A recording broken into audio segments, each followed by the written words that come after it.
Welcome to Soulspeak, a place where chilling crimes, unsolved mysteries, and haunting stories are brought back to life.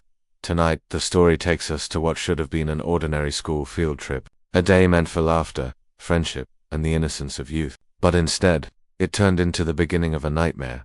A 17-year-old girl vanished under mysterious circumstances, only to be found dead days later, in a state that shocked her community and devastated her family. The case would raise disturbing questions that still linger today. Who was responsible for her death? Why were crucial pieces of evidence overlooked? And how could justice have slipped so far out of reach? This tragedy is remembered by a name that still sends chills down the spine. The Excursion murder mystery. Inga-Maria Hauser was just 18 years old when she set out on her very first solo adventure across Europe. At an age when most young people are still finishing school or relying on the comfort of home, she chose something bold, something daring, an interrail trip all by herself. She carried with her a passion for music, a love of writing, and a deep curiosity to see the world beyond the borders of her hometown in Munich, Germany. The way people remember her is through the vivid image of a young woman with bright hair, a large backpack covered in patches and travel badges, and a smile that radiated joy.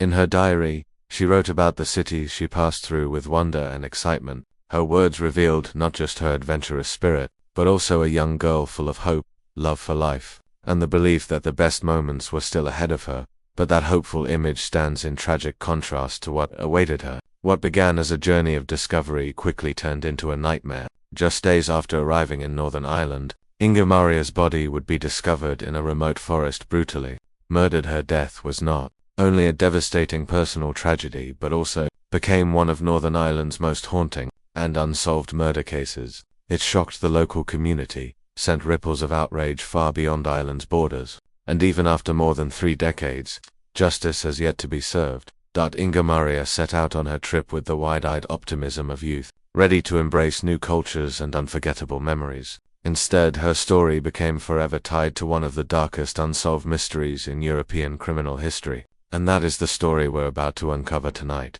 The death of Inga-Maria Hauser is not just an unsolved crime, it is a haunting tragedy that has lingered for decades, leaving her family, friends, and even strangers who never met her with a deep sense of sorrow. But to truly grasp the weight of this loss, we need to go back in time, back to the bright and hopeful final days of her life. Before fate led her to Northern Ireland, Inga-Maria was simply an 18-year-old girl filled with innocence, curiosity, and dreams of the future. To understand the cruel contrast between who she was and what happened to her, we must walk alongside her through her diary entries, her letters, and her postcards, each one painting the portrait of a young woman full of hope and wonder. In March 1988, Inga-Maria left her hometown of Munich with nothing more than a backpack, a diary, her beloved guitar, and a heart bursting with excitement. Armed with her Interrail pass, she could travel across Europe by train, something that felt like the ultimate adventure for any teenager stepping into adulthood. Her first destination was London. London greeted Inga-Maria with bustling streets,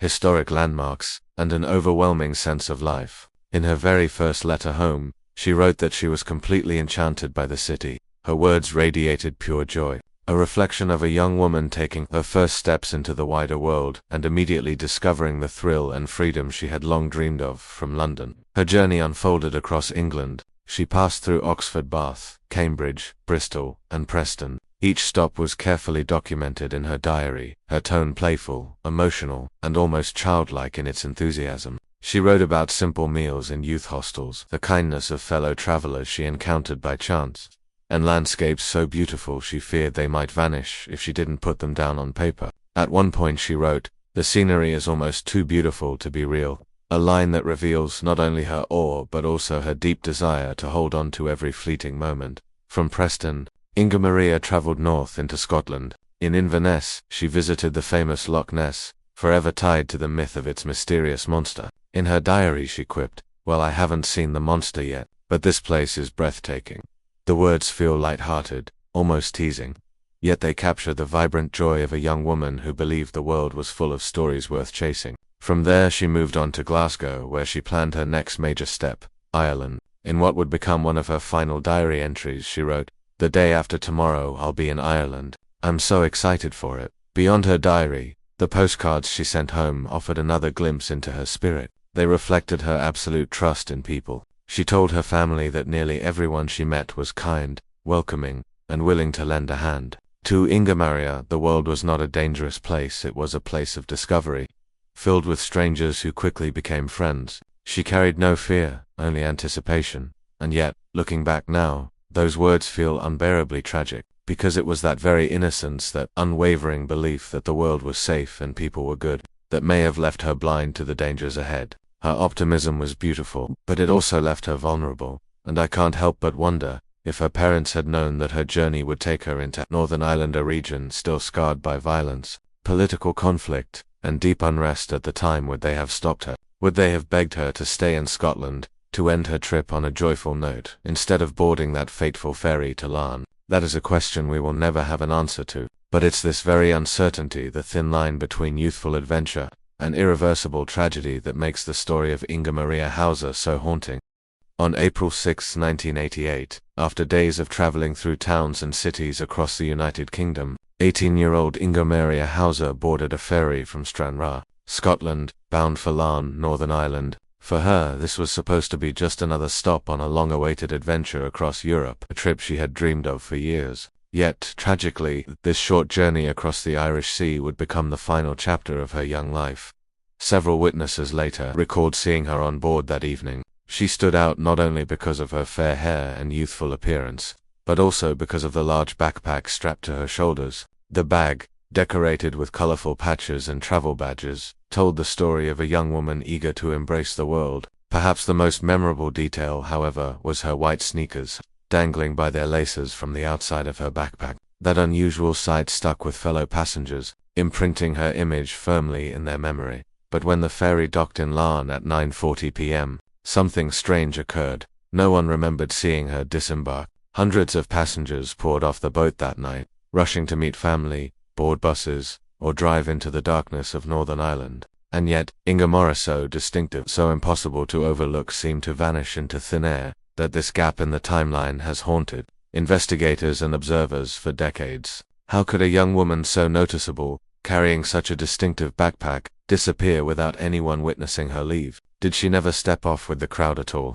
Was she approached by someone, persuaded to take a different exit, and quietly led away? Northern Ireland in the late 1980s was a place overshadowed by tension and unrest. For a foreign teenager traveling alone, the setting was fraught with risks. One of the most persistent theories is that she was coaxed or tricked into entering a vehicle immediately after arrival, perhaps a truck or a local's car. Was it a stranger offering kindness in the form of a ride, masking darker intentions? Or did she misplace her trust in someone who seemed harmless, but was anything but? After Inga-Maria Hauser disappeared from the Larne ferry on the night of April 6, 1988, a mysterious gap hung over the entire case. No one saw her disembark, no one knew where she went, and there were no clear indications that she continued her journey. A flurry of theories emerged. Had she been lured into a vehicle by a stranger, or was she forced off the ferry in a covert act? This silence created a dark void that haunted investigators and observers alike, leaving everyone with the chilling question: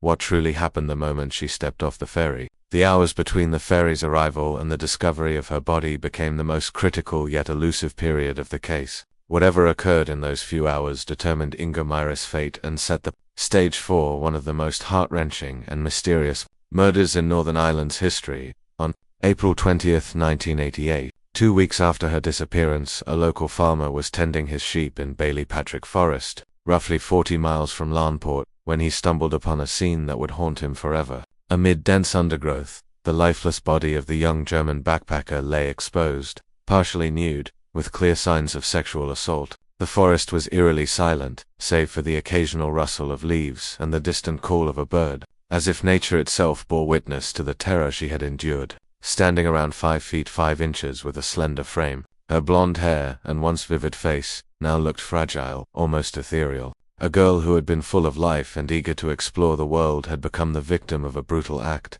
leaving an indelible sense of sorrow and outrage for anyone who encountered the scene. Her body was positioned on its side, one hand raised near her face in a final, instinctive act of defense, one leg extended, the other slightly bent, as though she had struggled against her attacker to the very last moment. A broken neck, her cause of death indicated, a force both precise and powerful. prompting investigators to speculate that the perpetrator might have extraordinary strength or previous combat experience, possibly military. Bruises and scratches marred her arms, shoulders, and chest, while defensive wounds on her hands and wrists spoke to a desperate attempt to fend off her assailant. Each mark told a story of her final, desperate fight for survival, a battle ultimately in vain. Nearby, authorities discovered her backpack, camera, and travel journal, items intimately tied to her solo interrail adventure. The backpack, adorned with patches and personal touches, and the open journal chronicling her excitement and joy, suggested that the killer either acted hastily or was indifferent to concealing evidence, perhaps believing the remote forest was sufficient to hide the crime.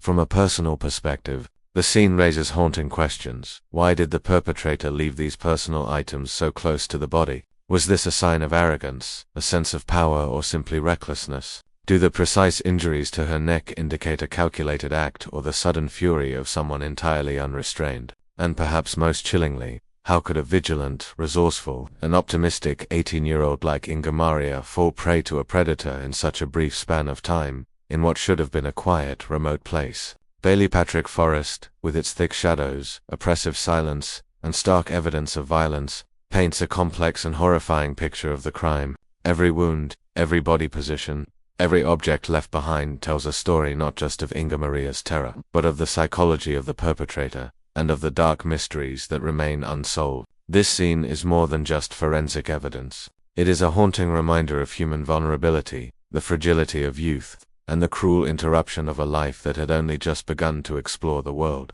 Inga-Maria, brimming with curiosity and hope, had her journey stolen from her in the most brutal way imaginable.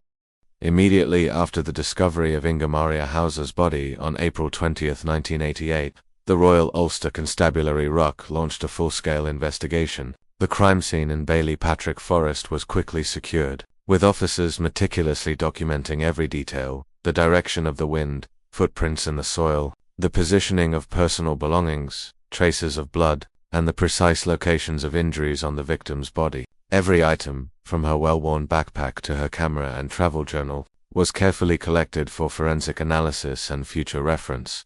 The forensic team conducted a comprehensive autopsy, taking extensive biological samples from the body and surrounding environment. Blood, hair, and other bodily fluids were preserved with the hope of identifying the perpetrator. The collection of complete DNA samples represented a major breakthrough for the investigation, offering the potential for direct evidence linking a suspect to the crime. At the time, DNA analysis was still in its early stages, but it provided a promising avenue that could one day unravel the mystery of her murder. Investigators also worked to gather eyewitness testimony from those who had seen Inga during the final days of her journey, particularly on the ferry from Stranraer to Larne, although the number of witnesses was limited, and memories had understandably faded over the intervening weeks. The detectives painstakingly reconstructed her last known movements, every small detail: the backpack she carried, the sneakers dangling from the straps, the way she wore her jacket, the direction of her steps on the ferry,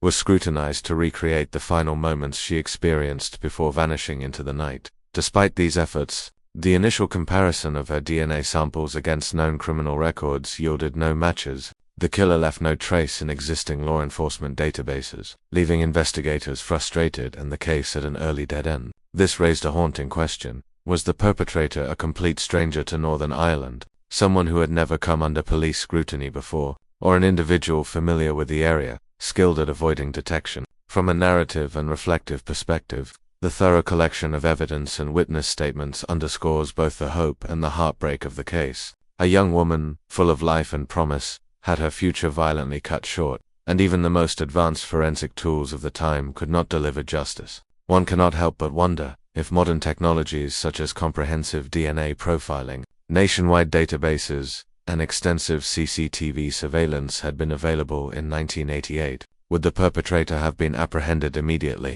Could Inga-Maria's tragic fate have been prevented? The initial investigation, meticulous in every procedural detail, thus serves as both a testament to the dedication of the RUC and a poignant reminder of the limits of law enforcement in a complex and dangerous environment. Even with all the evidence collected, the mystery of who ended Inga-Maria Hauser's life remained unsolved, leaving an enduring void in the case that would challenge detectives for decades to come. *. Despite the meticulous collection of evidence from the crime scene to comprehensive DNA samples, Inga-Maria Hauser's case quickly hit a dead end. Several factors combined to make the investigation exceptionally difficult, at times seemingly hopeless. First and foremost, Northern Ireland in 1988 was in the midst of the Troubles, a period of intense political and sectarian conflict. Law enforcement resources were stretched thin. Communities were wary of speaking out, and the pervasive presence of armed groups and paramilitaries created a climate of fear. Conducting a murder investigation under these conditions was extraordinarily challenging, and gathering reliable information from witnesses proved even more daunting. Secondly, the number of direct eyewitnesses was extremely limited. Inga-Maria disappeared mysteriously from the Larne ferry, and only a handful of people could confirm having seen her on board. By the time her body was discovered 2 weeks later, nearly all traces of her final movements had vanished. Every small detail, however insignificant it might have seemed, was a crucial piece of the puzzle. But the scarcity of testimony made reconstructing her final hours nearly impossible. Thirdly, DNA technology at the time was still in its infancy, and there was no comprehensive database to cross-reference the collected samples. Even with full biological evidence, investigators had no means to compare it against potential suspects. The case, despite having direct forensic proof, remained stuck in a fog of uncertainty. From a personal perspective, this deadlock underscores the cruel circumstances surrounding the tragedy. A young woman, vibrant, hopeful, and eager to explore the world, was brutally murdered, and the combination of political unrest and technological limitations made justice nearly unattainable. The frustration and sorrow are palpable. Despite all the evidence painstakingly gathered, the case remained unresolved, leaving a haunting void for her family, investigators, and anyone who followed her story. The coldness of the case, the impossibility of fully understanding her last hours, and the absence of leads all contribute to a lingering sense of unease. Reminder that even the most thorough investigation can be stymied by forces beyond human control, leaving a young life ended and a mystery unresolved. After weeks of painstaking investigation, the Ruck detectives still had no concrete leads pointing directly to Inga-Maria Hauser's killer. Every piece of evidence collected from bloodstains and hairs to DNA samples seemed to raise more questions than answers. The case had hit a dead end, leaving one haunting question lingering: who could commit such a brutal and merciless act against a young woman full of life and hope? With no direct evidence pointing to a suspect, investigators began to consider multiple theories. Each hypothesis was built on what they knew about the crime scene, the method of attack, and the surrounding circumstances. Some speculated that the perpetrator was intimately familiar with Bailey Patrick Forrest. Others considered the possibility of a predatory opportunist targeting a young traveler, and there were even suggestions of involvement by military personnel during the turbulent period known as the Troubles. Throughout this period of speculation, the image of Inga-Maria remained vivid in the minds of the investigators. The enthusiastic young woman on her solo interrail journey, the joyful pages of her diary, the cheerful postcards sent home, and, tragically, the horror she endured in her final hours. These factors not only shaped investigative hypotheses but also weighed heavily on the investigators' sense of responsibility and urgency. One prominent theory involved British soldiers. Some investigators suggested that the force required to break Inga-Maria's neck indicated a perpetrator with exceptional strength. Soldiers frequently traveled the ferry routes at the time, making their involvement plausible. The historical context further reinforced this theory. Northern Ireland was in the midst of the Troubles, and the armed presence was widespread. It was conceivable that if a soldier were responsible, the case might have been deliberately covered up, or at the very least, investigation efforts complicated by military influence. Another theory focused on a local perpetrator.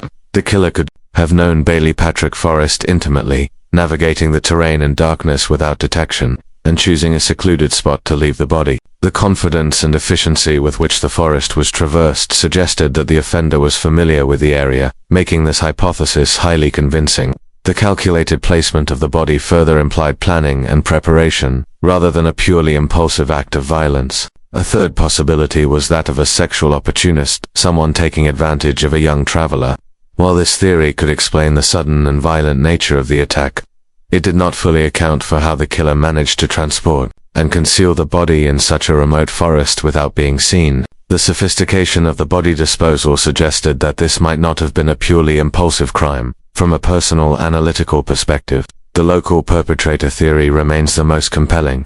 The offender not only attacked Inga, but also knew precisely where it would be safe to leave her body, indicating detailed knowledge of the forest. If the killer were a soldier, the potential for cover-up could explain the prolonged lack of resolution, or at minimum, military interference might have complicated the investigation. While the sexual opportunist scenario is possible, the methodical disposal of the body makes this theory less convincing. Ultimately, these theories illustrate the complexity and challenges of the case. A young woman, far from home and full of hope, was brutally murdered, and despite the availability of modern forensic evidence, the identity of her killer remains a haunting mystery. Each theory not only provides insight into the potential perpetrator, but also highlights the investigative gaps caused by a lack of witnesses, the unstable political climate of Northern Ireland, and the technological limitations of forensic science at the time. After decades of unanswered questions, the authorities finally decided to reopen Inga-Maria Hauser's case in the early 2000s. The murder, which had haunted Northern Ireland for more than a decade, had initially gone cold due to the political unrest of the Troubles, limited witness testimony, and the lack of sophisticated forensic tools at the time. With the emergence of advanced DNA technology and global databases, there was hope that this long-forgotten tragedy might finally yield answers. From the very beginning of this modern phase, investigators undertook a meticulous review of all existing evidence. Every item from the 1988 crime scene was re-examined, her diary filled with bright, hopeful reflections from her European journey, her backpack adorned with patches and badges that had accompanied her across Europe, her camera which documented moments of joy that were cruelly cut short, and, most crucially, all biological samples collected from the crime scene, including blood, hair, and other trace evidence. Each piece of evidence, once processed under modern forensic methods, held the potential to reveal the identity of her killer. DNA analysis became the centerpiece of this renewed effort. The forensic teams compared samples taken from Inga-Maria's body against over 2,000 profiles in local, national, and even international databases. The rationale was clear: if the killer had a criminal record, anywhere in the UK or Europe, modern science might be able to detect a match. Despite the painstaking efforts, the results were disheartening. No matches were found. The perpetrator's DNA, although present on the victim, did not correspond to any known individual. This revealed the chilling reality: the murderer had likely never been caught or recorded by any law enforcement agency. By 2019, after years of persistent investigation, 2 suspects emerged. The authorities identified a 60-year-old man and a 57-year-old woman, whose potential links to the crime warranted closer scrutiny. The Police Service of Northern Ireland (PSNI) submitted their files to the Public Prosecution Service (PPS) for consideration, yet, apart from the DNA evidence, there was a profound lack of corroborating proof. Witness statements from the original 1988 investigation remained sparse and fragmented. The crime scene, remote and undisturbed for 2 weeks before discovery, had yielded no additional forensic clues. In the absence of physical or testimonial evidence beyond the DNA match, prosecutors faced an almost impossible decision. In such a politically sensitive context, the stakes were high. A wrongful prosecution could spark controversy or be seen as mishandling justice during a fraught historical period. In 2020, the PPS ultimately decided not to pursue prosecution against these 2 individuals. The official reasoning centered on the insufficiency of evidence beyond the DNA profiles. The case, once again, descended into a legal deadlock. Despite decades of investigation, the identity of Inga-Maria's killer remained unknown, and justice continued to elude the Hauser family. From a personal perspective, the decision is both understandable and frustrating. DNA is widely regarded as the gold standard in modern forensics, yet in this case, it was insufficient to secure a conviction. One cannot help but ask, does the justice system in Northern Ireland apply stricter standards, especially in cases connected, however tangentially, to a period of political unrest like the Troubles? Or were prosecutors simply exercising extreme caution to avoid miscarriages of justice in a case so old and so hyper? Regardless of the rationale, the result is the same. A grieving family continues to endure a pain that shows no signs of abating, while the person responsible remains free, and the world waits for answers that may never come. The reopening of the case also highlighted the limitations of forensic science. While technology has advanced dramatically since 1988, it cannot overcome every obstacle. The remote and rugged terrain of Bailey Patrick Forest, the mysterious disappearance from the Larne ferry, and the 2-week period before the body's discovery, all created circumstances where even the most sophisticated tools struggled to reconstruct the crime. DNA alone, though powerful, cannot replace eyewitnesses, geographic knowledge of the perpetrator, or the intangible human elements that make solving a crime possible. Looking at the case through a modern lens, one sees both the promise and frustration of science. The investigators demonstrated tireless dedication, meticulously re-examining decades-old evidence, consulting international databases, and re-interviewing surviving witnesses. Yet despite these extraordinary efforts, the investigation remained inconclusive. Each lead was scrutinized, each potential suspect evaluated, yet the case retained the aura of mystery and tragedy that had surrounded it from the very beginning for Inga-Maria's family. The ongoing legal deadlock is a cruel reminder of what was lost. The young woman, full of hope and adventure, had her life cut short in a brutal, senseless act. Every advancement in forensic science offered the possibility of justice, but even the most modern methods could not fully bridge the gap left by missing witnesses, an elusive suspect, and a crime committed in a time and place of political turmoil. The enduring mystery continues to shape the collective memory of the case, serving as both a testament to the persistence of law enforcement and a reminder of the limitations of justice when confronted with time, circumstance, and human frailty. Ultimately, this modern phase of investigation illustrates that even in an era of DNA profiling, international databases, and cutting-edge forensics, a case can remain unsolved, without witnesses, without corroborating evidence, and within a complex social and political landscape. Even the best technology may fall short. The Hauser family's anguish remains palpable, and the case of Inga-Maria Hauser continues to occupy a tragic, unresolved chapter in the history of Northern Ireland. This part of the story, though marked by frustration and disappointment, also underscores the persistence of those who seek justice, the potential of forensic science, and the human toll of an unresolved crime. It is a stark reminder that some mysteries, no matter how advanced our tools become, resist resolution, and that the tragedy of a single life lost can echo across decades, touching all who come to know the story. The case of Inga-Maria Hauser did not simply end with her tragic death. It left profound and lasting repercussions on her family and the wider community. Her parents, devoted and loving, passed away without ever knowing whether justice would ever be served. The heartbreak of losing their daughter, compounded by the unresolved nature of the investigation, created a void that could never be filled, leaving behind an echo of grief that lingered long after their deaths. Inga-Maria's sister, still alive, carries the weight of this pain every day. Each passing year brings memories of a bright, curious, and lively young woman, and with each recollection comes a piercing reminder that loss is never fully healed. The anguish is deeply personal, yet it also illustrates the far-reaching consequences of an unresolved ripple effect that touches not only the immediate family but also anyone invested in the pursuit of justice. At Bailey Patrick Forest, the site where Inga-Maria was murdered, a memorial now stands. It is more than just a marker of her life. It serves as a solemn reminder to every visitor of the fragility of life,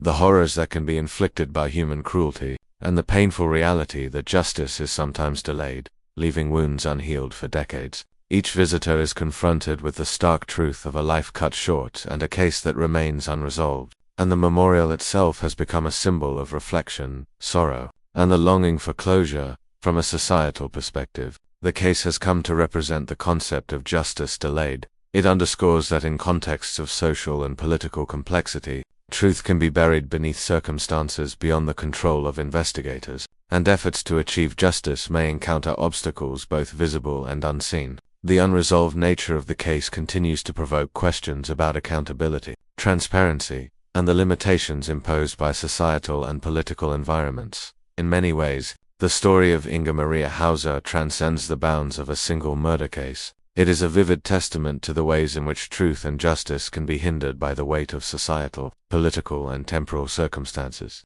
For those who follow the case, it raises difficult, almost existential questions. How many other truths lie buried, and how many families must endure a lifetime of pain without ever seeing the light of justice? Her story, though steeped in tragedy, remains a powerful reminder of human fragility, the impact of unresolved crimes, and the enduring quest for justice that continues long after the crime itself. This enduring legacy, one of sorrow, reflection, and the persistent pursuit of truth cements the case of Inga-Maria Hauser in the collective memory, ensuring that even decades later, her story continues to resonate, provoke, and teach lessons about the fragile balance between life, justice, and the forces that shape both. The case of Inga-Maria Hauser closes not just as a personal tragedy, but as a haunting story that leaves a profound sense of unease for anyone who follows it. She was a young, vibrant girl full of curiosity and enthusiasm, setting out on the journey of her dreams across Europe. Her excitement, optimism, and trust in the kindness of strangers filled her travels with hope and joy. Yet,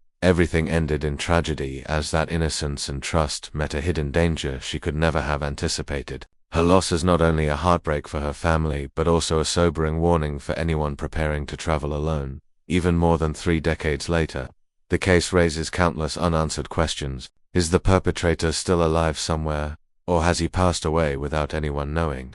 With advances in forensic science, including a complete DNA profile recovered from the crime scene, is it only a matter of time before justice is finally served? Or will this case remain an enduring mystery in Northern Ireland's history? Beyond the pursuit of justice, this story teaches a deeper lesson about innocence, trust, and the hidden dangers that can lurk in seemingly ordinary circumstances. It prompts reflection. The freedom to explore, the joy of trusting others, and the thrill of adventure are invaluable, yet always shadowed by unpredictable risks. We are reminded that vigilance, awareness of one's surroundings, and thorough preparation are essential for any journey, but even then, tragedy can strike despite every precaution. The Hauser case, with its lingering mysteries, unproven theories, and legal setbacks, continues to haunt public consciousness. It serves as a stark reminder that justice can be delayed, truth can be buried, and personal tragedies can leave lasting marks on history, on families, and in the minds of those who follow the story closely. The story concludes, yet the questions remain unanswered. Will justice ever be fully realized? Is the perpetrator still out there? And most importantly, what can we learn about the fragility of youth, the power of trust, and the hidden dangers that life can hold? We invite you to share your thoughts, reflections, or theories about this case in the comments below. Your perspectives are valuable, and we want to hear from you.